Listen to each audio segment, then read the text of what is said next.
And you got these links to all these AI tools. I want to ask a techie. You never thought that tech would be cool, right? It Right. always would be in the back end, especially some of the stuff that we just feel. What are your thoughts on wasting too much time using AI?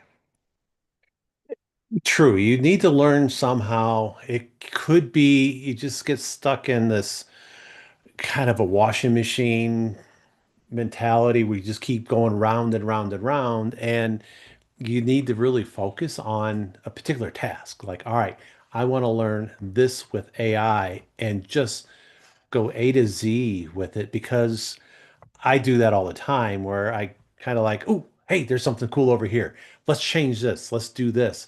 Based on just little tidbits I get from AI, I'm off and running where I shouldn't be because I need to focus. And I think that's one of the big problems I see with AI is that it's so broad in scope right now. You need to really narrow down, like you mentioned earlier, just having specific areas of focus and run that direction instead of just all these. I got a huge list, like you mentioned. I love it. I love the big list, but where do you start? You know. And most people don't have the time. And so, Mhm, what I think, and I'm just going to go just point questions, mhm, that as a techie, non-techies going out and spending so much time on AI mhm, without learning a lot of the technical knowledge and be able to even run a, let's say, a Zoom meeting, they're mhm, really missing out because they're not going to get it. They're going to be scammed by AI. sure. Yeah, because I think if you look at just some of the development practices that a lot of people would go through, a lot of ways to store data. Okay, like we were talking about with LinkedIn, having email addresses. Perfect. Well, once you get the email addresses, where are you going to store them? And once they're stored, how are you going to run through them with a standard message to possibly create a mailing list? Those are actually really good tasks that you can give to AI to build for you. Build me a email list, but you have to be able to compile it. Maybe there's something we could do with AI to say, scrape my LinkedIn contacts and grab all my email addresses through contacts. Who knows? There might be something out I there already for gave you that. that idea. Yeah. I would. You're right. But is it how much time does it take to build it versus do Hmm. it yourself? And why Yeah. do it versus something that is going to make you more and more valuable? That's the Hmm. difference. AI is here for everything. However, just because it's sending DMs, instead of learning how to do something that's going to improve your skill set to the point where you can charge more, you have more Hmm. knowledge. It really has to be you figuring this out, not always an expert, because the expert's going to get you going down a rabbit hole. Hmm. Oh, exactly. Yeah. If you take the expert's advice and, like I said, head down that rabbit hole, you could be stuck in turmoil for a while and you're not going to learn. You might figure out a few things, but I always like running into a wall, figuring out how to get around that wall. And usually it's through code. Once I'm done coding that process, then I have that process forever. I did tell somebody yesterday, I worked with a developer years ago, and he wrote an application, worked fine. Well, actually, hold on, it didn't work at all. And I had just a repository of old code. I just pulled it out, slapped it in, and 12 hours later, I was in his office showing him how it worked, and he started reviewing the code. He's like, this isn't my code at all. Well, yeah, I know. I replaced everything.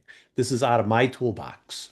Something I know that works. I was able to solve it. And he's like, I've been working on this solution for 6 weeks. I haven't been able to get it to work. You come in not even 4 hours of a workday and you develop something, you give me a working solution. Yeah, because I had that repository. So I'm wondering how AI can use my repository of code to recreate something new that I can use in the future, but based on my code past. I think you'll figure that out. And that's where Mhm, really you need to teach a course for coders mhm, how to vibe code to become more efficient. mhm. Yeah, yeah. Efficiency is the key thing.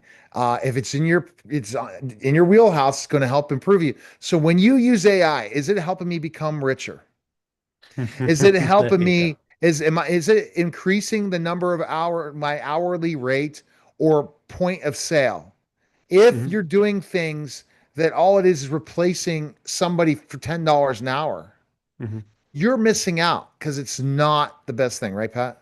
Yeah, oh, yeah, absolutely. And that's my goal is to see how I can leverage AI to make myself a marketing genius, which how about if I just start with marketing representative, marketing associate? I don't need to be a marketing CEO yet, but I need to be able to sell. If I can use AI to sell a couple more books, excellent. How do I launch my new books? I'll ask AI, how do I sell? What's the best way? So that's where I'm hoping that I can leverage AI a little more. You're going to figure that out. It's Mhm. coming. So go to underwaybooks.com. Yep, Appreciate it, Pat. underwaybooks.com. I'm revamping my website. It's still active. I set up a new link in there where it'll go out to my podcasts. Hopefully, there's a podcast will Yeah, be we're on waiting on here. those All the podcasts, others. but we're going to have Yep. AI experts because I can't wait to go and learn from the gurus. Okay. Yep. Yep. Yeah. I'll drop some names. I'll say Kate and Desiree. I want to try to get them on because if I can, it would be a good group discussion. Like you said, roundtable. I'll send them a message right away and say, get them on. So we can do 30 minutes possibly next Yeah, week. absolutely. Okay. All right. Awesome. Thank you. Underwaybooks.com.